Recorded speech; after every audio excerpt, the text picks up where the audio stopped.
Welcome back to Rusty Relic Revivals. Back over here with the 91 F350. I think I'm going to dub this thing Big Red. It just kind of fits. I noticed I'm 6'4" and definitely not small by any stretch of the imagination, and I kind of got to take a pretty good step up into it. So we're going to call her Big Red. I drove it to work today, drove it home, no issues, ran great. Temperature's dropping a little bit, so I thought, I want to drive it again tomorrow. I'm going to plug this thing up. So I found the plug. Most of these had a flat factory block heater. Found the plug, and I noticed that it's seen better days. The ends of the hot and the neutral are definitely kind of melted. So I thought something must be going on. Maybe the wire pinched or something.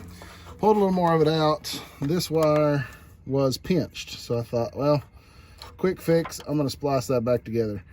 So I put a quick butt splice in it just for testing purposes. And then I looked at it again. I thought, I can't use that plug. I'm going to have to replace it. But before I go to the trouble of replacing that plug, I want to make sure the block heater's good. The block heater goes, I think, in one of the freeze plug holes back next to the starter. But you can ohm it out. So I thought, well, I'm going to check that. Let me grab my meter and I'll show you how I did that.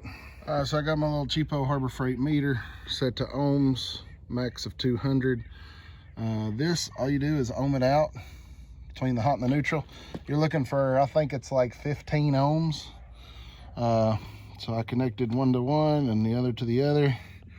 And I got an open circuit. No matter how I tried to scratch and make sure I had good contact, I never got anything but open circuit. So I said, well, either the heater is bad or the wires broke somewhere else. So I decided to crawl up under it. So I got up under it. Right here's where it comes through the grill. Right there. Fed it back through. Dropped it down where I could look at it, and I started examining. And I found another place that it looks like it's broke. Upon closer inspection, it is indeed broke there again.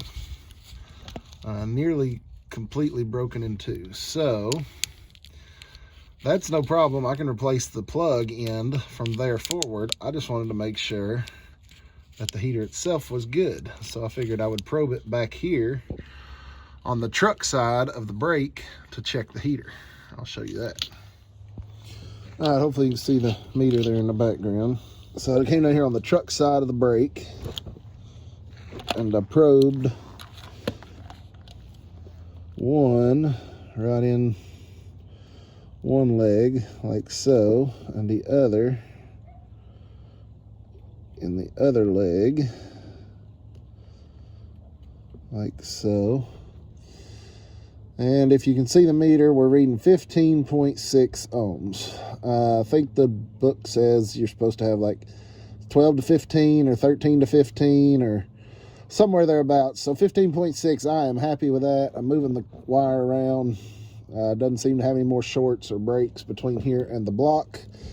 So I think we're okay. I just need to replace this plug end, and I might be able to do that without going to the store. I'm gonna go check my spare stash. Well, just as I suspected, I had a cord. I actually had a black one that would have matched color better, but it wasn't heavy enough. I had this gray one, and it's a good heavy plug. This should be just fine. It's at least as big as the one that's on it, which is pretty dinky. So I'm gonna cut this off. I'm gonna match how much I take off of this one. Like, I'll probably cut this one off back to here, and then I'll match the length from here to here. Maybe give it a couple more inches. And then splice this one back in there.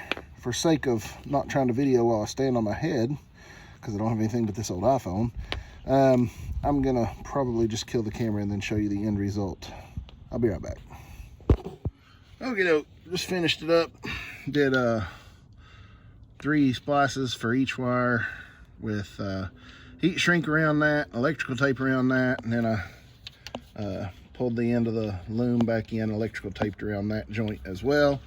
Feel pretty good about that. So now the only way to test it without plugging it in and seeing if it starts.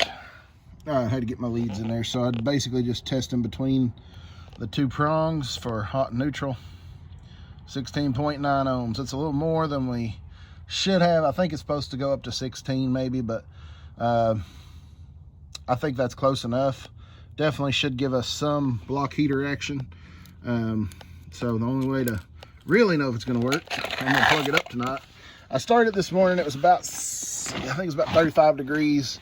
I had to crank it, I think twice. It kind of stumbled the first time and then it started the second try. So tonight, just for the heck of it, to know whether or not this works, I'll go ahead and plug this up and see how it does in the morning, because I plan on driving Big Red again tomorrow. I'm gonna feed this back up in behind the grill where it goes, bring it out one of these holes here, probably throw a zip tie around one of these just to keep it easily accessible, or we can tuck it back in the grill when I'm not using it. And we're gonna plug it in tonight and see how it does in the morning. We'll report back then. All right, here we are next morning. She's plugged up. It's about 35 degrees. Actually, I think it said 34. So, moment of truth. I know what it started like yesterday. So for comparison, we'll see if this is any different. And fire in the hole. Oh yeah, much better.